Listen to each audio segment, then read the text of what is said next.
तो कैसे हैं आप सभी लोग। आज हम आ चुके हैं कार्डियक साइकिल लेके। तुम्हारा अगर पहला वाला पार्ट कंप्लीट नहीं है तो जाके फटाक से पहला वाला पार्ट कंप्लीट कर लो। और अभी हम कंप्लीट करने वाले हैं कार्डियक साइकिल, ठीक है। तो यहाँ पे लिखा है how does the heart function. जो हमारा हार्ट है ना वो किस तरीके से फंक्शन करता है। Let us take a look. चलो भाई देखते हैं। To begin with all the four chambers, okay, जो इसके फोर चैम्बर्स हैं ऑफ हार्ट के इन अ रिलैक्स स्टेट। किस स्टेट में है भाई? रिलैक्स स्टेट में हैं। We know that they are in joint diastole. तो अभी हम जानते हैं कि इस फेस को हम क्या बोलते हैं? ज्वाइंट डायस्टॉल बोलते हैं, ओके, ठीक है। As the tricuspid and bicuspid valve are open. अभी यहाँ पे क्या दिखा रहे हैं? यहाँ पे बता रहे हैं कि ट्राइकस्पिड और बाइकस्पिड जो वॉल हैं वो कैसे हैं? ओपन है। Blood from the pulmonary vein and vena cava flows into left and right ventricle. देखो यहाँ पे क्या बता रहा है कि पल्मोनरी जो वेन है और वेना कावा है, फ्लोज बह रहा है उसके अंदर into the left and the right ventricle. Left और राइट वेंट्रिकल के अंदर क्या बह रहा है? ब्लड बह रहा है, ठीक है, respectively through the left and the right arteria. और इसी के साथ साथ लेफ्ट आर्टरिया और राइट आर्टरिया में ब्लड आ रहा है, ठीक है। द सेमिलूनर वॉल्व, कौन सा वॉल्व भाई? सेमी लूनर वॉल्व और क्लोज एट दिस स्टेज। इस स्टेज में सेमी लूनर जो वॉल्व हैं वो क्लोज होते हैं। देखो तुम्हारा जो ब्लड था वो पल्मोनरी वेन से आ रहा है आर्टरिया में, ठीक है, और वेंट्रिकल की तरफ, सॉरी, राइट आर्टरिया में आ रहा है। लेफ्ट आर्टरिया राइट आर्टरिया में दोनों तरफ आ रहा है। एक बार पल्मोनरी वेन से आएगा और एक बार पल्मोनरी आर्टरी से आएगा। और वहाँ पे जो तुम्हारे पास लेफ्ट एंड राइट वेंट्रिकल है उनमें फ्लो होगा ट्राई और बाइकस्पिड वॉल्व के द्वारा, ठीक है। नॉर्मली बहेगा, कोई भी कॉन्ट्रैक्शन नहीं हो रहा अभी। और यहाँ पे क्या लिखा है? सेमिलूनर वॉल्व जो हैं, सेमिलूनर वॉल्व्स जो हैं वो कैसे होते हैं? क्लोज होते हैं। The S A node, okay, S A node now generates an action potential. अब यहाँ पे जो एस ए नोड है ना वो क्या कर रही है? एक्शन पोटेंशियल को जनरेट कर रही है, ठीक है, विच स्टिमुलेट्स बोथ द आर्टरिया। आर्टरिया जो दोनों आर्टरिया ना, लेफ्ट आर्टरिया और राइट आर्टरिया, उन दोनों को क्या करेगी? स्टिमुलेट करेगी, उनको उत्साहित करेगी, समझ रहे हो, चढ़ावा देगी। To undergoes stimulus contraction. किस चीज़ का? कि भाई कॉन्ट्रैक्ट करो ना, ठीक है। द आर्ट्रियल सिस्टोल, जैसे ही तुम्हारी आर्ट्रिया जो है वो कॉन्ट्रैक्ट करेगी तो उसको हम बोलते हैं आर्ट्रियल सिस्टोल, कि आर्ट्रिया ने अब कॉन्ट्रैक्शन स्टार्ट कर दिया है। This increase the flow of blood. ये क्या करेगा? इंक्रीज कर देगा फ्लो ऑफ ब्लड। किसको? ब्लड के बहने को इंक्रीज कर देगा into the ventricle by about 30%। Ventricles के अंदर 30% जो बचा हुआ था तुम्हारे अंदर। देखो तुम्हारे पास दो आर्टरियाँ हैं, एक लेफ्ट साइड में आर्टरी है और एक राइट साइड में आर्टरी है। तो उसमें जब ब्लड आ रहा था तो नॉर्मली ट्राई और बाइकस्पिड वॉल्व खुले हुए थे, वहाँ से आर्टरिया से ब्लड कहाँ पे आ गया था? वेंट्रिकल में आ गया था। लेकिन अभी कुछ बचा हुआ था आर्टरिया के अंदर ब्लड, वो 30% बचा हुआ था। जब वो सिस्टॉल करेगी, मतलब कॉन्ट्रैक्ट करेगी आर्टरिया, तब जाके वो 30% वेंट्रिकल में आ जाएगा। समझ पा रहे हो? और जो तुम्हारी आर्टरी थी वो बिल्कुल खाली हो जाएगी। The action potential is conduct to the ventricular side by AV node and AV bundle, ठीक है। कहाँ पे आ रहा है? अब एवी नोड आ गया हमारे पास और एवी बंडल्स आ गए। अगर तुमने स्ट्रक्चर नहीं देखा तो जाओ, मैं बार बार बोल रहा हूँ कि पहली वाली वीडियो देख लो तो तुम्हारे को वहाँ पे पता लग जाएगा कि एवी बंडल्स क्या होते हैं। From where the bundle of His transmit it through entire ventricular musculature. क्या बोल रहा है कि जो हमारे पास बंडल ऑफ हेज थे वो पूरे के पूरे वेंट्रिकुलर पे फैले हुए होते हैं। This cause the ventricular muscles to contract. ये क्या कॉज करते हैं? ये क्या चीज़ पैदा करते हैं? ये एक कॉन्ट्रैक्शन पैदा करते हैं पूरी की पूरी वेंट्रिकल पे, ठीक है। वेंट्रिकुलर सिस्टोल, इसी को हम क्या बोलते थे? Ventricular systole. अगर देखो वेंट्रिकुलर जो है ना वो तुम्हारी कॉन्ट्रैक्ट कर रही है तब हम उसे बोलते हैं वेंट्रिकुलर सिस्टोल, और अगर आर्टरिया कॉन्ट्रैक्ट कर रही है तब हम उसे बोलते हैं आर्टरियल सिस्टोल, ठीक है। सिस्टोल और डायस्टोल याद रखना। और जब वेंट्रिकुलर रिलैक्स में होगी, वेंट्रिकुलर जब रिलैक्स में होगी तो उसे हम बोलते हैं डायस्टोल, ठीक है। The arteria undergoes relaxation, okay. अब यहाँ पे ये कॉन्ट्रैक्शन चालू हो गया, मतलब वेंट्रिकुलर जो है वो कॉन्ट्रैक्ट करना स्टार्ट हो गई है। लेकिन आर्टरिया जो है वो कैसी फॉर्म में, कैसी स्टेट में आ गई? रिलैक्सेशन की स्टेट में आ गई है। मतलब नॉर्मली अब भाई लेटी हुई है, कोई काम नहीं कर रही है, जिसे हम बोलते हैं diastole, okay. Conceding with the ventricle systole. अच्छा, हम क्या कर रहे हैं? वेंट्रिकुलर को देख रहे हैं सिस्टोल करते हुए। Ventricular systole increase the ventricular pressure. अब देखो वेंट्रिकुलर सिस्टोल जो है वो क्या करेगा? इंक्रीज कर रहा है किस चीज़ को? वेंट्रिकुलर प्रेशर को, ठीक है। Causing the closure of tricuspid and bicuspid valve.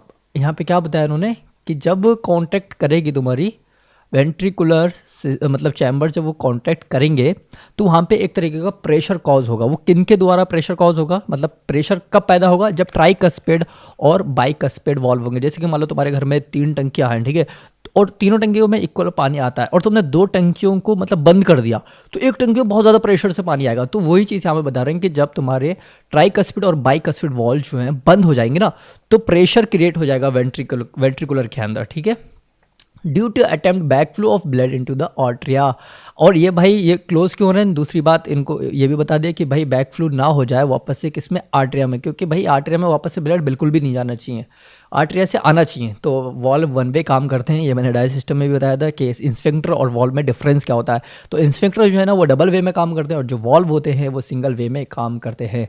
As the ventricular pressure increase further, ठीक है, the semilunar valve guarding the pulmonary artery and the aorta are forced open. देखो यहाँ पे क्या बोल रहा है कि सेमिनुलर जो वॉल्व्स हैं वो क्या होते हैं, पल्मोनरी आर्टरी के, okay, and the aorta left side में होती है और ये राइट साइड में, आर फोर्स्ड ओपन, ये क्या हो जाएगा, ओपन हो जाएंगे, ठीक है, सेमिनुलर वॉल्व क्या हो जाएंगे, ओपन हो जाएंगे। जैसे कि तुमने बहुत ज़्यादा प्रेशर लगाया वेंट्रिकुलर से, ठीक है, कॉन्ट्रैक्ट किया तो सेमिनुलर वॉल्व जो है वो ओपन हो जाएंगे, allowing the blood into ventricles to flow these vessels into the circulatory pathway. Ventricles जो है वो क्या क्या काम कर रहे हैं, वो भाई अलाउ कर रहे हैं कि भाई जाओ सर्कुलेटरी पाथवे में चले जाओ, ठीक है, किसको भेज रहे हैं, ब्लड को भेज रहे हैं। दी वेंट्रिकल्स नाउ रिलैक्स, अब भाई उन्होंने क्या करा, कॉन्ट्रैक्ट कर दिया, ब्लड को सर्कुलेटरी पाथवे में भेज दिया। अब भाई वेंट्रिकल्स जो है ना वो रिलैक्स में आ जाएंगे, मतलब अब वो कोई काम नहीं करेंगे।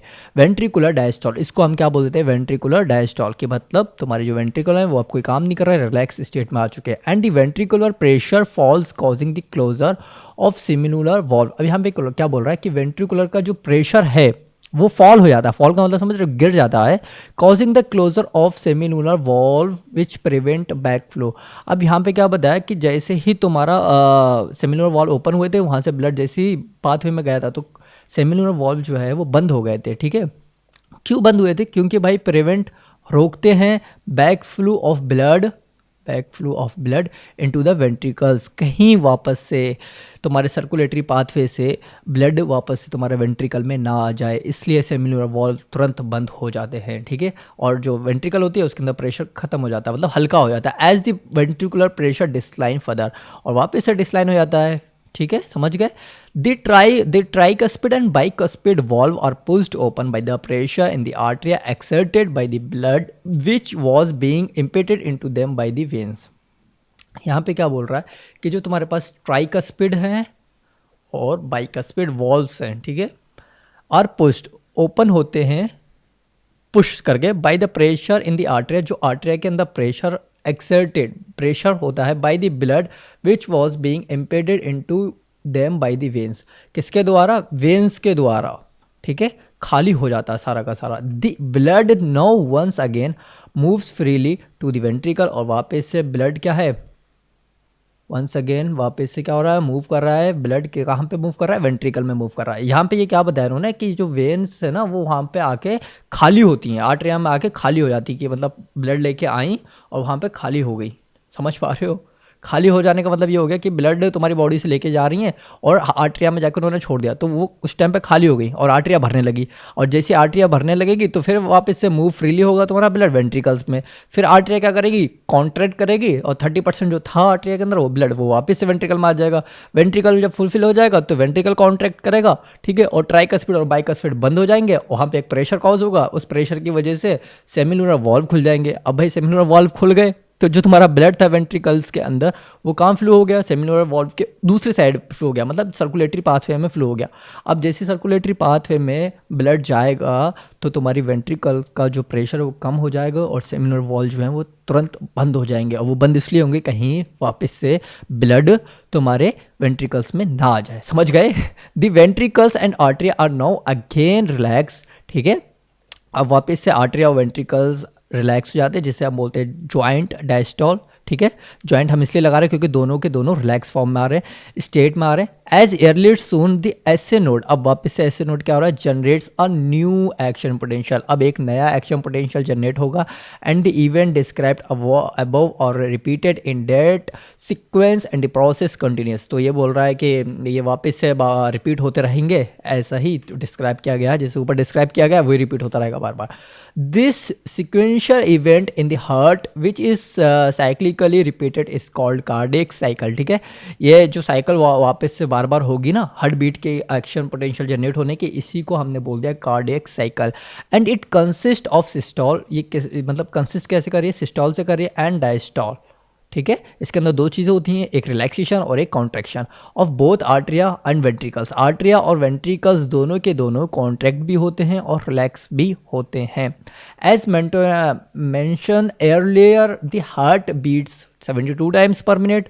अगर कोई पूछे तुमसे कि तुम्हारा हार्ट बीट्स पर मिनट कितना करता है, तो तुम्हें को बता देना है 72 टाइम्स, ठीक है। We know that many cardiac cycles are performed per minute. ये बोल रहा है कि हाँ मैनी कार्डियक साइकिल्स परफॉर्म होते हैं पर मिनट में। From it is called be deduce the duration of cardiac cycles is 0.8 second.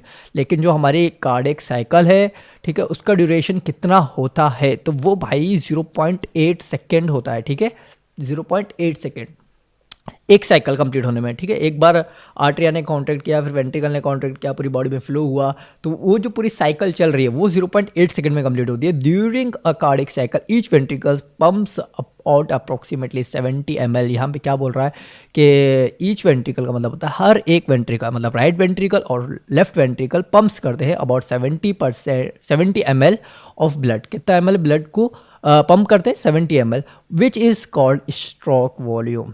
समझ रहे हो, उसको हम क्या बोलते हैं, स्ट्रोक वॉल्यूम बोलते हैं। तो क्वेश्चन ये आ सकता है कि what is stroke volume of your heart, तो तुम बोल सकते हो कि वो 70 ml होता है स्ट्रोक वॉल्यूम। या कोई पूछ सकता है कि तुम्हारी वेंट्रिकल जो है वो कितना पंप करती हैं ब्लड को एक बार कॉन्ट्रैक्ट होने में, तो तुम बता सकते हो कि 70 ml, ठीक है।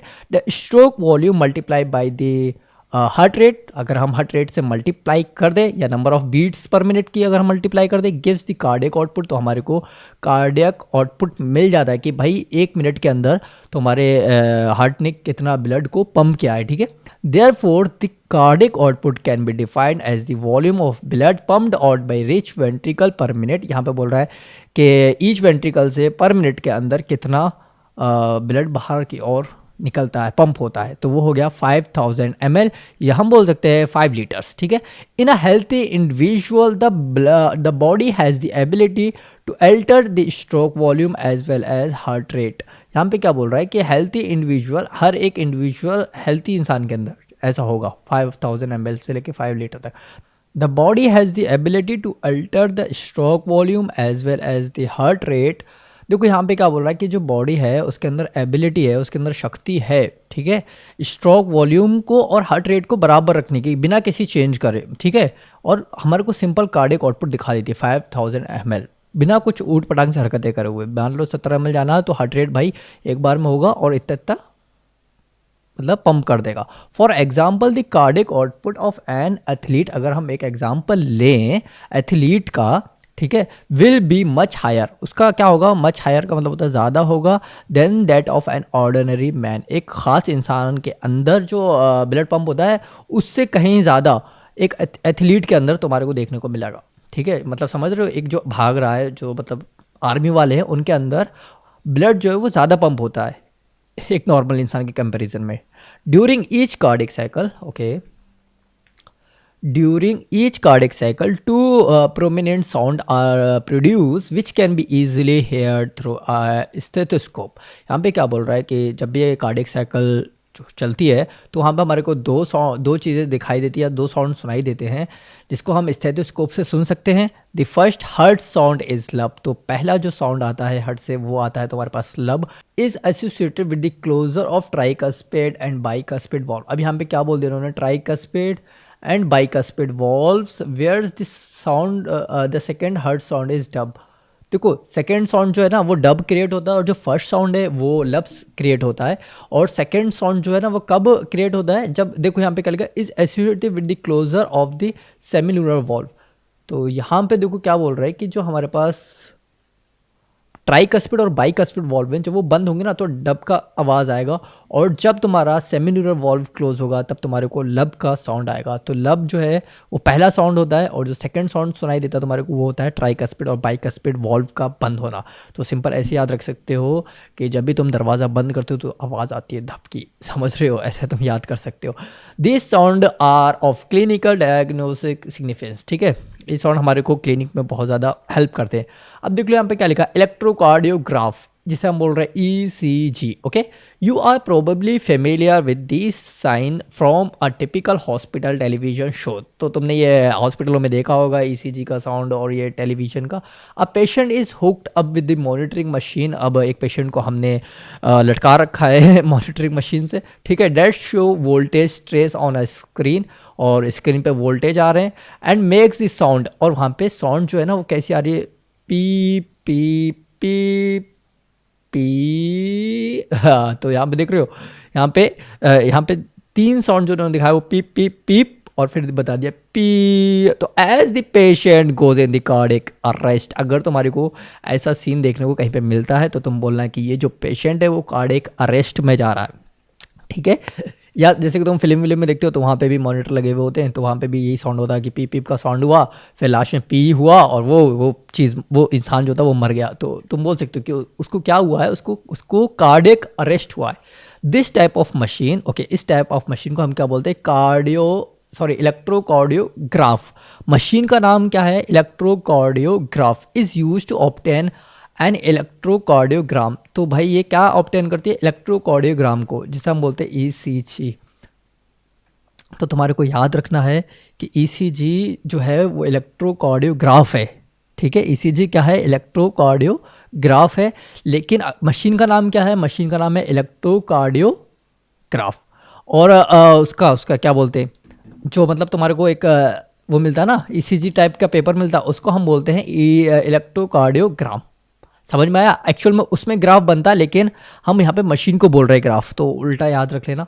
ECG is a graphical representation. देखो यहाँ पे बोल रहा है कि ECG क्या है, एक ग्राफिकल रिप्रेजेंटेशन है ऑफ द इलेक्ट्रिकल एक्टिविटी कैसी एक्टिविटी हो रही है, ऑफ द हार्ट की ड्यूरिंग अ कार्डियक साइकिल, एक कार्डियक साइकिल में कैसी हरकतें हो रही हैं, वो चीज़ को नोटिस कर लेता है। To obtain a standard ECG as shown in the figure. Okay, यहाँ पे ECG को उन्होंने शो भी कर दिया है। अब patient is connected to the machine. Okay, एक पेशेंट है, उसको हमने मशीन से कनेक्ट कर दिया है with 3 electrical leads, 3 electrical leads से लगी हुई, ठीक है। 1 to each wrist and to the left ankle। तो भाई हर एक दो जो तुम्हारे हाथ है ना, वहाँ पे ये बोल रहा है कि and to the left ankle, left side में उन्हें लगा दिए कलाई पे, जिसे हम कलाई बोलते हैं ना, एंकल उसी को बोलते हैं। That continuously monitor the heart activity for a detailed evaluation of heart function multiple leads. अब देखो, अगर हमें को डिटेल में चाहिए तो हम क्या करते हैं, मल्टीपल लीड्स का यूज़ करते हैं, और attach to the chest region. कहाँ पे, चेस्ट रीजन पे होती हैं। Here we will talk only about a standard ECG। यहाँ पे हम बात करेंगे सिर्फ स्टैंडर्ड ECG के बारे में। Each peak in the ECG is identified with a letter from P to T। Okay, तो P से लेके हम कहाँ तक देख रहे हैं, T तक देख रहे हैं। That correspond to a specific electrical activity of the heart. Okay, यहाँ पे हमारे को बिल्कुल पता लगेगा कि किस तरीके से वो रिस्पॉन्स कर रही हैं, इलेक्ट्रिकल एक्टिविटी। और यहाँ पे देख लो, P represent the electrical excitation और डीपोलराइजेशन ऑफ द आर्ट्रिया। तो यहाँ पे ये बता रहा है कि आर्ट्रिया का डीपोलराइजेशन P वेव हमारे को बता देती है। The QRS complex represent the depolarisation of the ventricle, और वेंट्रिकल की जो डीपोलराइजेशन है वो हमारे को कौन बताते हैं, QRS, which initiate the ventricle contraction, जो कि वेंट्रिकल के कॉन्ट्रैक्ट होने पे हमारे को पता लग जाता है। The contraction start shortly after Q।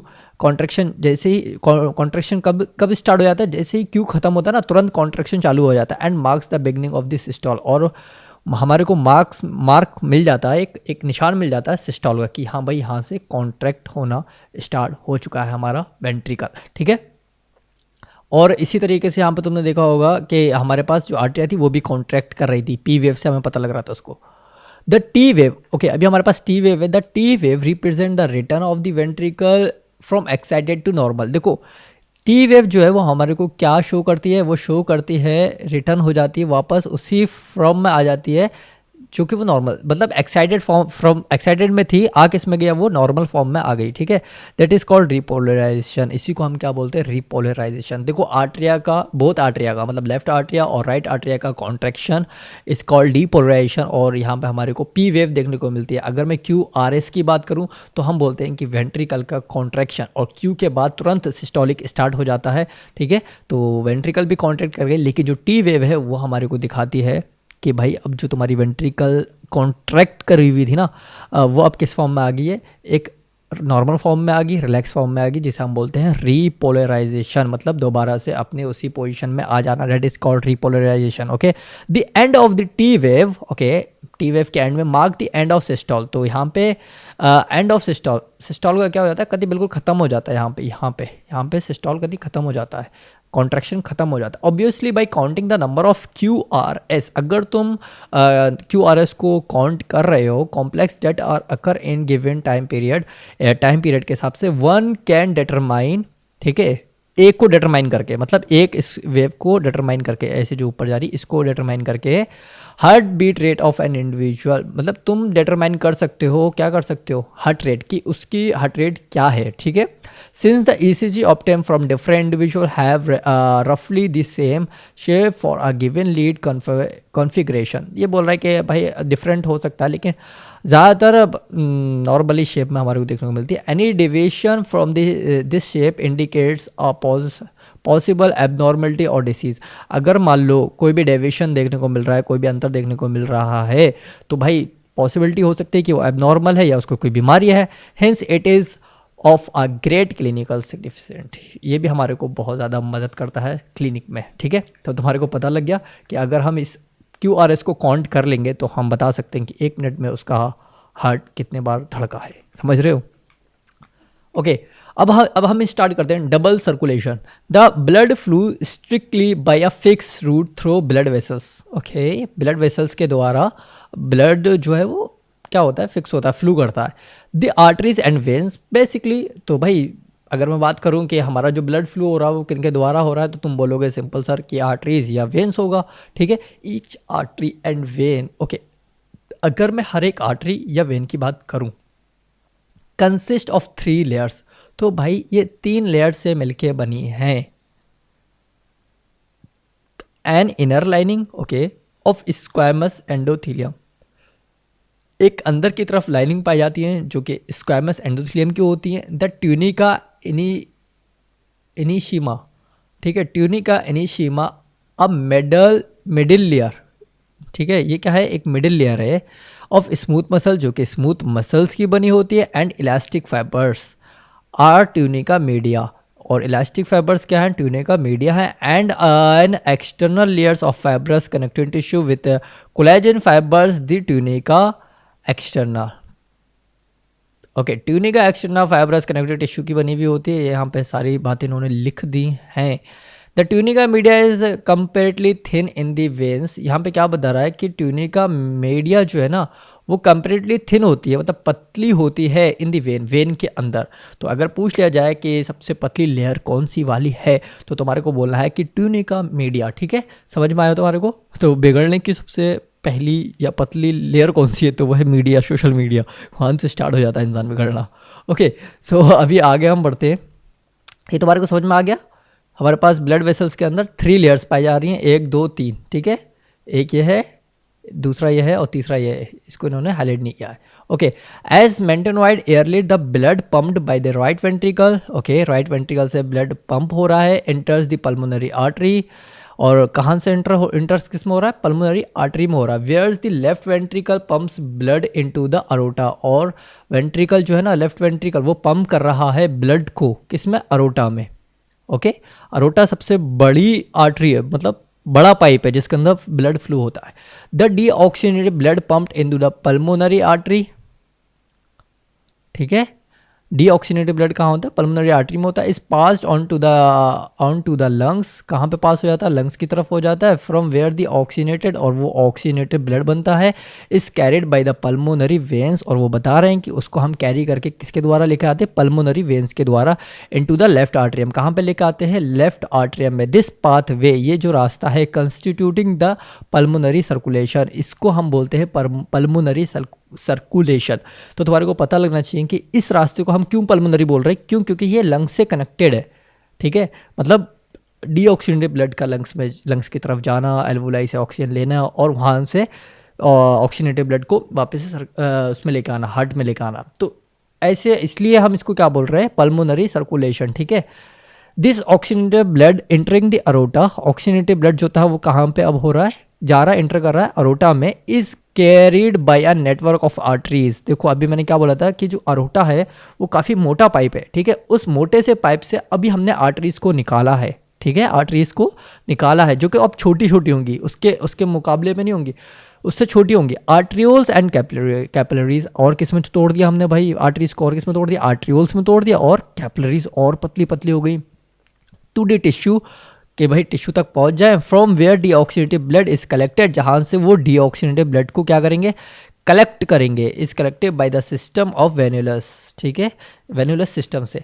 Veins and vena cava and emptied into the right atrium. देखो अब यहाँ पे क्या बोल रहा है कि वेन्स जो हैं वो कहाँ पे एम्पिटी हो रही, खाली कहाँ पे होती हैं भाई, तो वो राइट आर्टरियम में जाके खाली होती हैं, ठीक है, राइट आर्टरियम में जाके खाली होती हैं, या हम बोल सकते हैं वेना कावा भी वहीं पे जाके खाली होती है। वेना कावा जो है ना वो मोटा पाइप है वेन के कंपैरिजन में, वेन बहुत छोटे छोटे पाइप से, उन सारे पाइप्स को मिला के वेना कावा हम बोल सकते हैं, ठीक है। वो कहाँ पे जाके खाली होती है, राइट आर्टरियम में खाली होती है। This is the systematic circulation, ऐसे सर्कुलेशन को हमने क्या बोल दिया, सिस्टमेटिक सर्कुलेशन।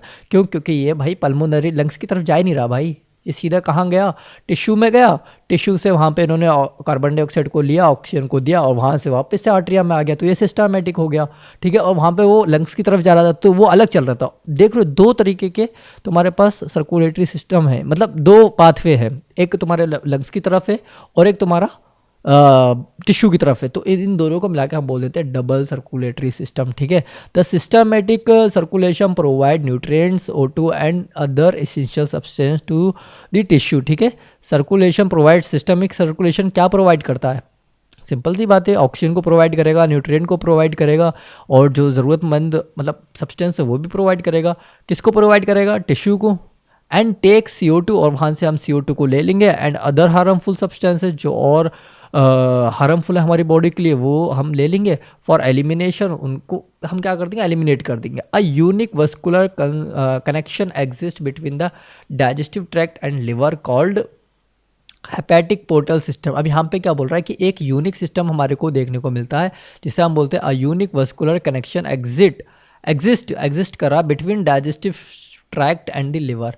तो भाई ये एक अलग ही कनेक्शन है, ठीक है, जो कि एग्जिस्ट कर रहा है डाइजेस्टिव ट्रैक्ट के और लिवर के बीच में, जिससे हम बोलते हैं हेपेटिक पोर्टल सिस्टम।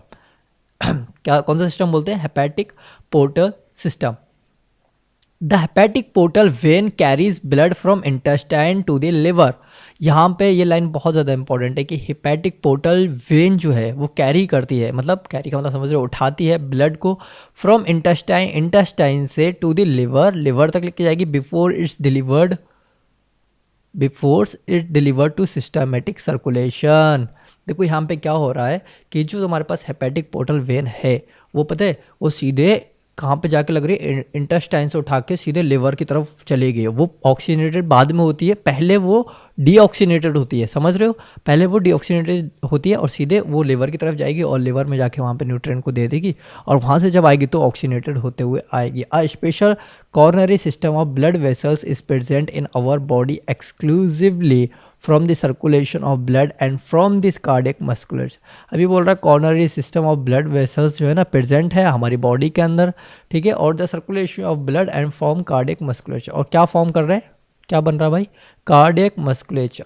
अब यहाँ पे देख लो, अभी अब तूने जितनी बात करी है मैं यहाँ पे पूरा का पूरा क्लीन कर दूंगा, और तुम्हारे को बिल्कुल भी मतलब समझ रहे हो, ऐसा नहीं लगेगा कि समझ में नहीं आया हमारे को डेफिनेशंस या एनसीईआरटी। अब यहाँ पे सारी चीज़ समझ में आ जाएगी। यहाँ पे हमारे पास क्या है, लंग्स है, ठीक है, और ये क्या है, पल्मोनरी वेन है। अब तुम्हें यहाँ पे देखने को मिल रही है कि ये जो पल्मोनरी वेन है वो रेड कलर की क्यों दिखाई है, क्योंकि यहाँ पे ऑक्सीनेटेड ब्लड है, तो लंग्स से यहाँ पे ऑक्सीनेटेड ब्लड हो गया।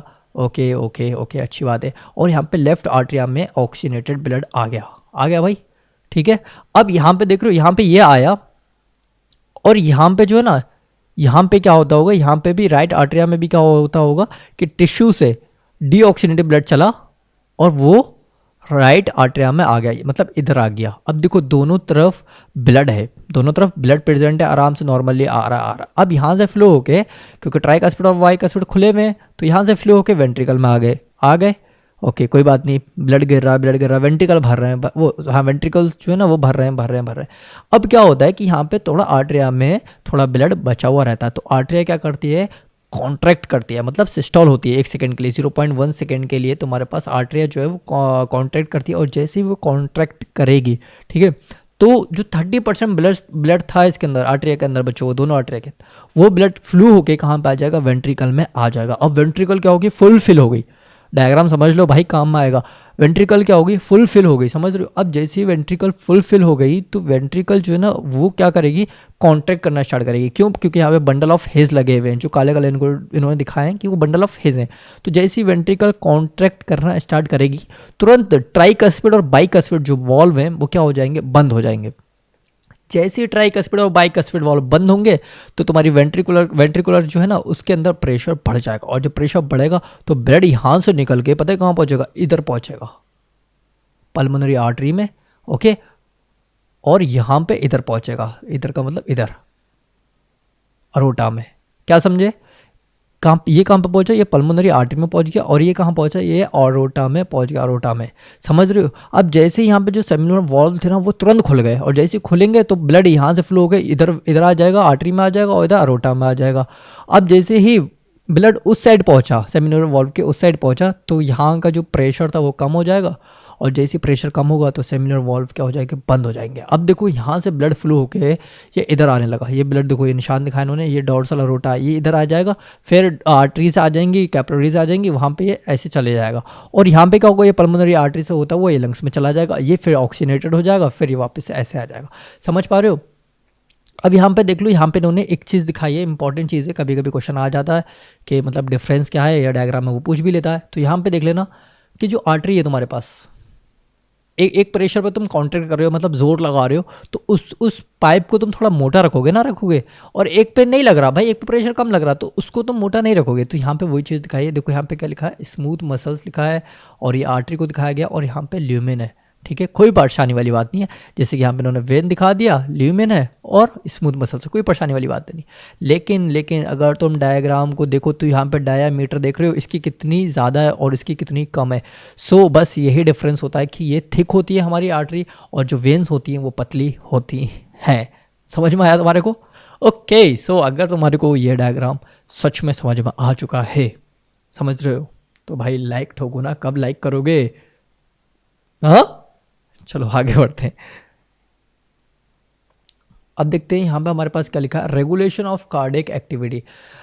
हमारी जो कार्डियक एक्टिविटी है ना वो किस तरीके से रेगुलेट करती है। Normal activities of heart are regulate intrinsically, we know that auto regulated by specialised muscles. ये बोल रहा है कि हमें पता है कि जो हमारे हार्ट है वो भाई नॉर्मली रेगुलेट करता है, अपने आप ही करता है, ठीक है। जो किसकी वजह से करता है, न्यूरल टिश्यू की वजह से करता है, जिसे हम बोल देते हैं ऐसे नोड, ठीक है। Hence the heart is called myogenic, इसलिए हम उसको क्या बोलते हैं, म्योजेनिक बोलते हैं। तो अपना हार्ट कैसा है, एक म्योजेनिक है, ठीक है, वो अपने आप एक्शन पोटेंशियल जनरेट कर सकता है।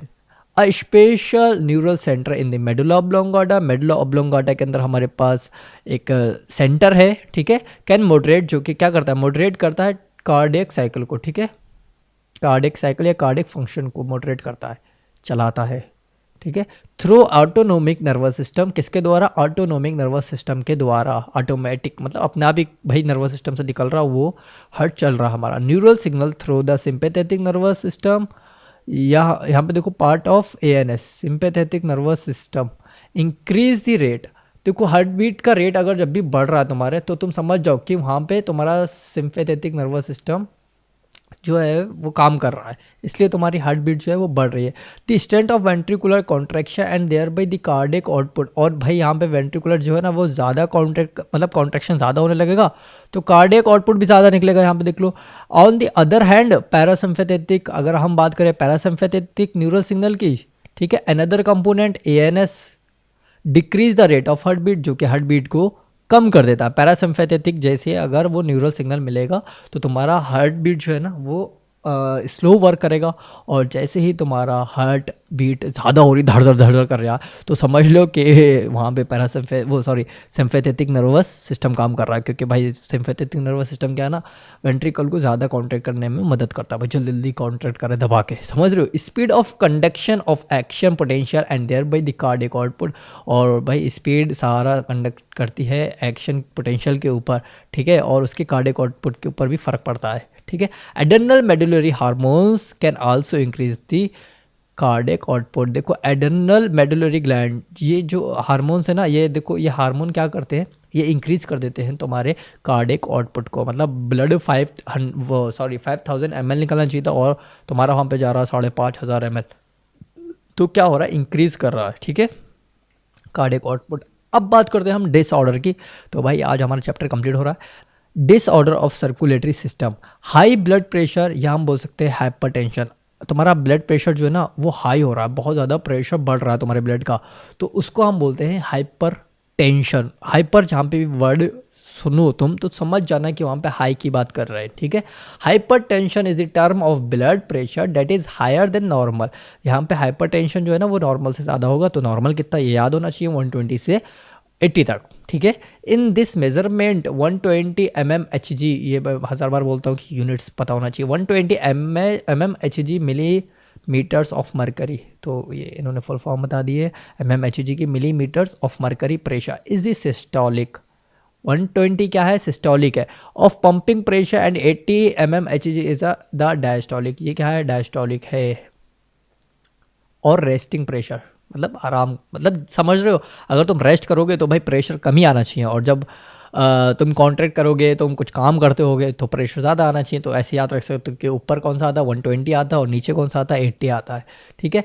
If repeated checks of blood pressure of an individual is 140 से 90, अगर 140 से लेकर 90 तक है या 140 ओवर 90 है, ठीक है, 140 से ऊपर और 90 से ऊपर जा रहा, हायर इट शो हाइपरटेंशन। वो क्या शो करेगा, हाइपरटेंशन शो करेगा। हाई ब्लड प्रेशर जिसे हम बोलते हैं लीड्स टू हार्ट डिसीज़, भाई ये हार्ट डिसीज़ को मतलब स्टार्ट कर देता है। And also affect vitriol organ, और ये तुम्हारे ऑर्गन पे भी इफेक्ट डालता है, जैसे कि यहाँ पर उन्होंने एग्जांपल दिया ब्रेन, किडनी। तो क्वेश्चन ये भी आ सकता है कि हाइपरटेंशन किसको अफेक्ट करता है, तो वहाँ पे ऑप्शन होगा ब्रेन, तुम्हारे फीमर हो गई, तुम्हारे आइज़ हो गए, तुम्हारे नोज़ हो गई, किस पे हो गए, तो तुम्हारे को आंसर देना है ब्रेन, ठीक है। और अगर किडनी वाला होगा तो किडनी, ना तो बोथ होगा तो बोल देना बोथ, ब्रेन और किडनी।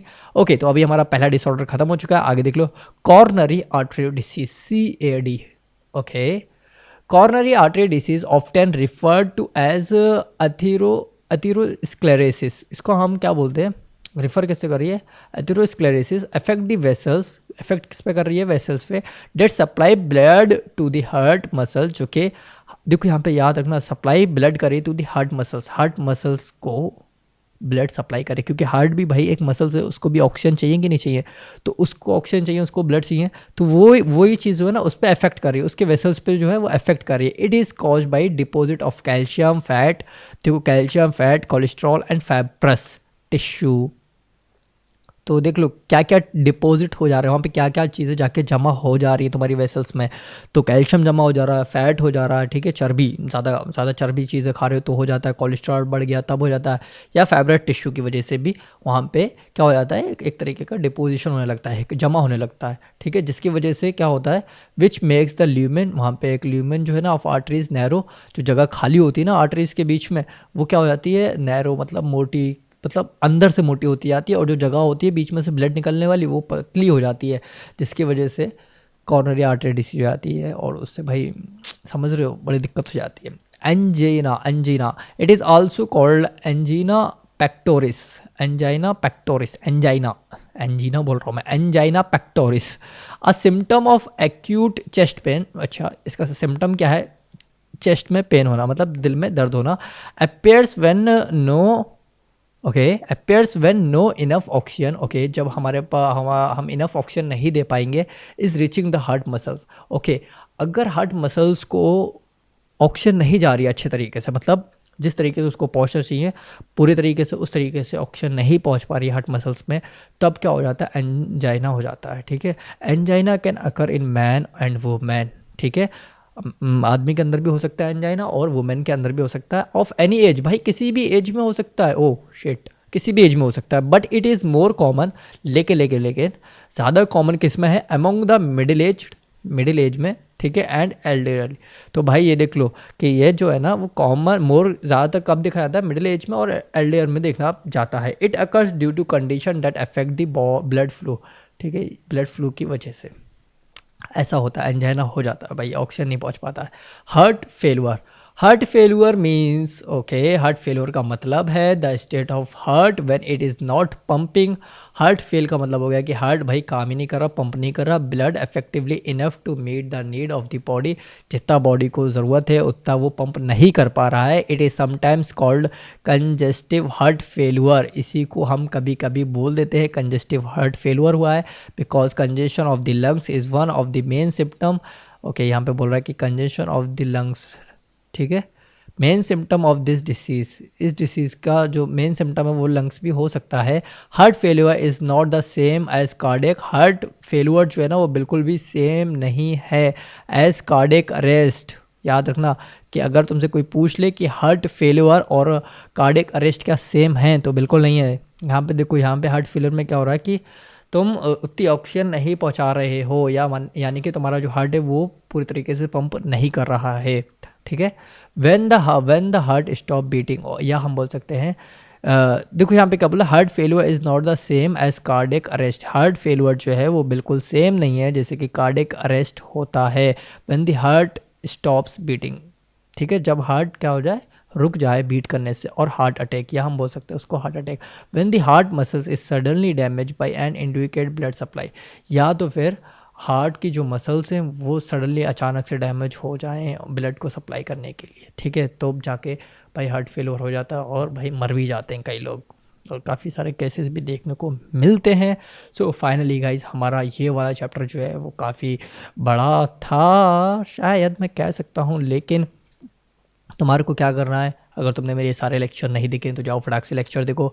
और अगर तुम्हारे को लेक्चर में कुछ भी समझ में आया है और तुम्हें दिख रहा है कि मैंने कुछ मेहनत की है, ठीक है, इस चीज़ को लेके, तो फाइनली गाइज हिट करो लाइक बटन, और अगर नए हो तो चैनल को सब्सक्राइब करो, और हो सके तो तुम अपने दोस्तों को भी शेयर करो, क्योंकि उनको भी पता लगना चाहिए कि हार्ट फेल्योर क्या होता है, समझे। और बाकी तुम्हारा होमवर्क है समरी पढ़ना, और मिलते हैं अपने एक नेक्स्ट वीडियो के अंदर में। तक के लिए पढ़ते रहो भाई।